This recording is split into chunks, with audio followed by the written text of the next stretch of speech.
Orange pineapple ice cream. Yep, that's me.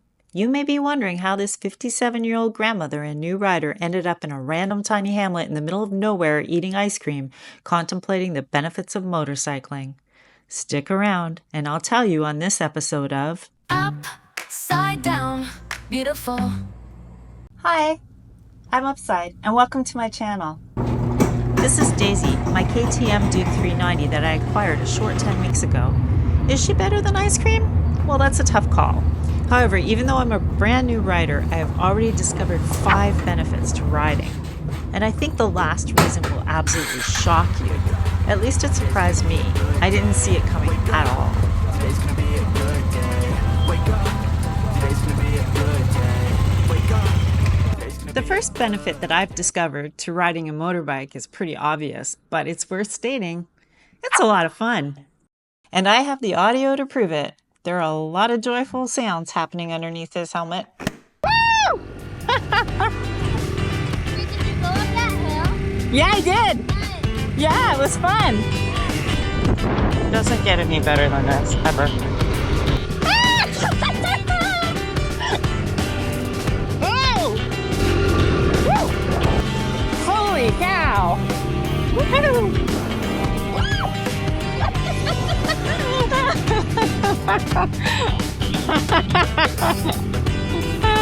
Oh, shit. This is so gorgeous!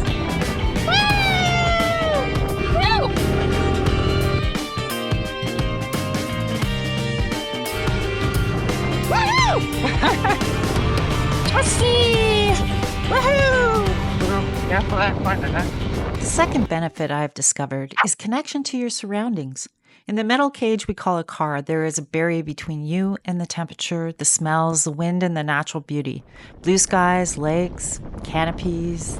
The beauty actually moves me.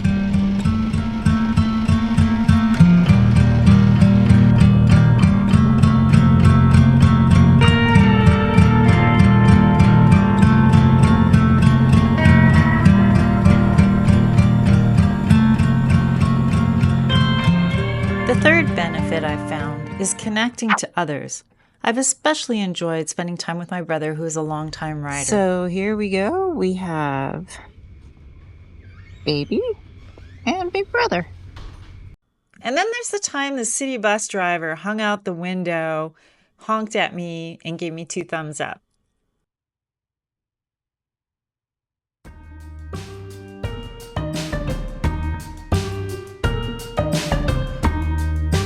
I've also had an opportunity to connect with some old friends. I especially enjoyed seeing Kim again after I don't know how many years. We had a great day riding together.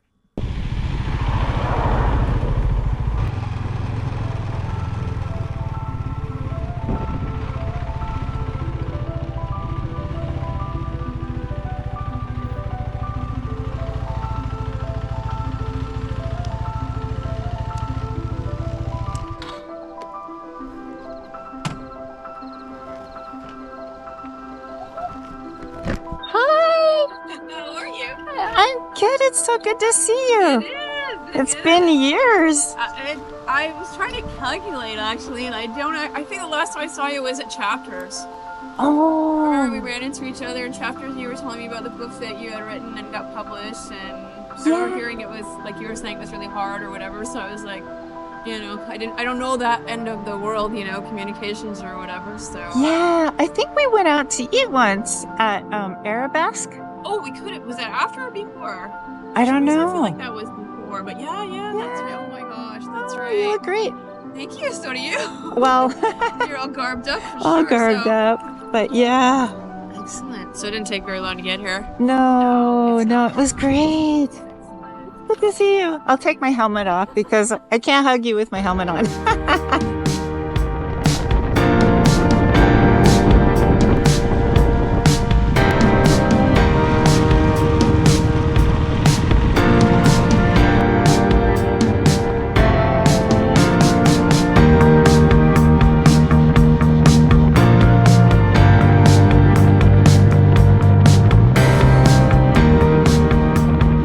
And then there's the time when I saw a fellow KTM rider in the wild.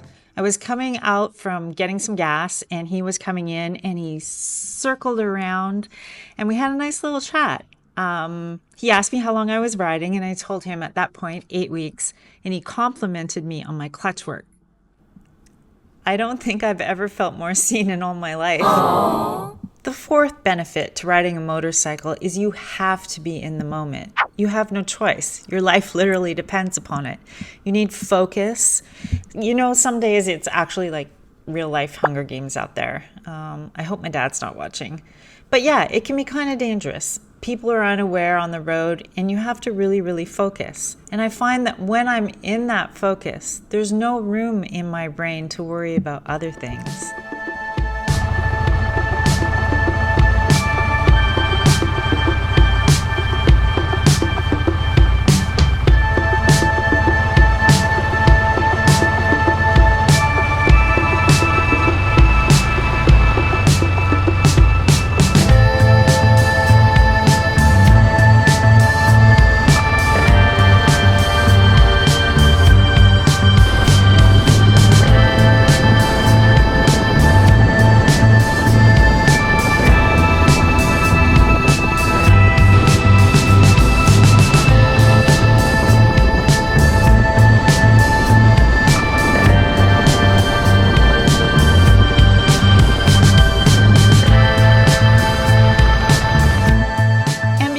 Tell you the fifth benefit I've discovered, the one that will absolutely shock your socks off, let me give you a little bit of a backstory. In the past couple of years, I have had some major life events, stressors if you will. In 1967, two psychiatrists, Thomas Holmes and Richard Ray, examined medical records of over 5,000 people as a way to determine whether stressful events might cause future illness. From that data, the Social Readjustment Rating Scale, or the Holmes and Ray Stress Scale, was created. This inventory has you check off major life events in the span of a year. Such things as death, divorce, moving, illness, etc. top the list. You can Google this and get a copy online to do for yourself if you want. Or not. I'm not sure I'm happy I took it. I had a lot of the stressors. In multiples, if you score 150 or less, it's not very likely that you will develop stress-related illness in the next 2 years.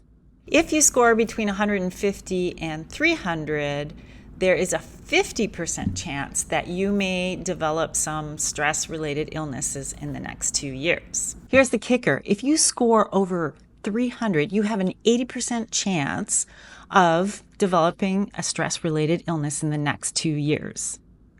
My score? 560. I plan on being an outlier, by the way. My intention is to remain healthy. In addition to these stressors, I was also dealing with a situation where my body knew something was wrong, but my mind didn't have evidence. I was hyper vigilant, always looking for confirmation of what I already knew. Besides being hyper vigilant, I ended up becoming anxious, and my sleep was non-existent for a prolonged period of time. My nervous system was stuck in a permanent state of fight or flight. Even after the real threats had dissipated, my body remained in a state of dysregulation. My nervous system was basically shot. It's a lot better. I have to say, things have improved tremendously. But after I started riding, something strange happened. My baseline for my nervous system seemed to calm down. I was in a much different state and I couldn't understand it. I mentioned this to my counselor in one of our sessions, and yes, I have a counselor. If you score 560 on the stress test, you should have a counselor if you don't already. I said I couldn't really put my finger on why, but I felt calmer after starting riding. I had one hypothesis where I thought since I was out in real dangers, so to speak, like it was important for me to be focused and watch for traffic and do everything that I was trained to do, because really your life depends on it, that when I no longer had a real threat, my nervous system could detect that and calm down. I just wondered and ran it by her and suggested maybe somebody should test this. The very next day, somebody sent me an Instagram reel from Zen Motorcycle Maintenance, a fellow Canadian, by the way, and it mentioned that there are many stress-reducing things that motorcycle riding can do for you, including a reduction in cortisol. Well, folks, I don't believe everything I see on the interwebs, so I Googled it. Guess what? A study has been done.